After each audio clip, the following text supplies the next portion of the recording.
হাসির রাজা, জ্ঞানের রাজা, রসিক রাজা। মন্ত্রীমশাই আমাদের অনাথ করে দিল রে ঘরটা। আগে পকেটে কত রোজগার ছিল, এখন খেটে খেতে হচ্ছে।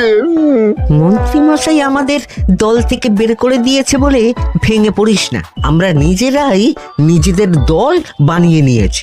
এবার দেখ না কিভাবে ওই লোকজনকে নাকানি চোপানি খাওয়াই। হ্যাঁ, আমাদের দল মানে তো ওই সবেদর নীলমণি পেঁচো ডাকাত, ওর উপরে আমার কোনো ভরসাই নেই। আরে বিশ্বাস আর ভরসা এই দুটোই তো আমাদের কাছে আছে নাকি?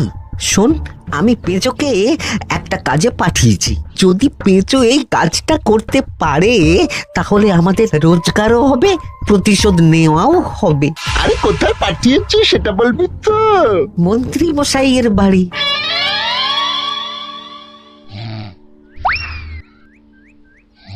এই তো সুযোগ, একদম পরিষ্কার হাতটা দেখা যাচ্ছে।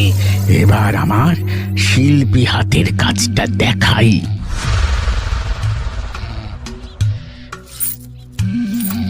চোর চোর চোর চোর!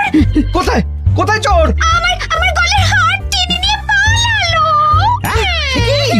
এই তো কদিন আগে গড়িয়ে দিলাম। যাও না, গিয়ে চোরকে ধরো। ওই তো দেখা যাচ্ছে। এই বেটা দাঁড়া বলছি, হাতে পেলে না পিঠ গরম করে ছেড়ে দেবো। হাতে এলে তো এই এই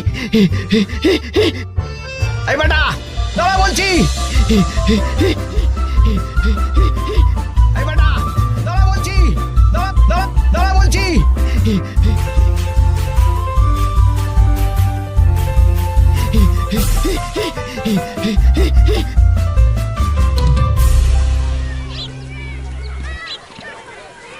দুপুরে একটু খেয়ে ঘুমোবো তার জন্যই।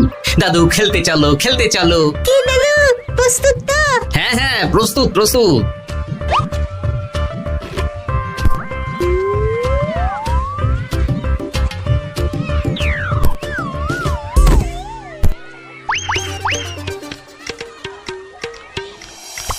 আরে আরে, এ তো পিছু ডাকাত। ধরো বেটাকে, ধরো ধরো, আমার গিন্নির গয়না চুরি করে পালাচ্ছিল, ওর ট্যাকেই পাওয়া যাবে। ধরো। এটা মন্ত্রী মশাই? হ্যাঁ এটা। চোর ধরা পড়েছে, এটাই বড় কথা। শুনুন, এখন একে রাজবাড়ি নিয়ে যাই, কাল এর বিচার হবে।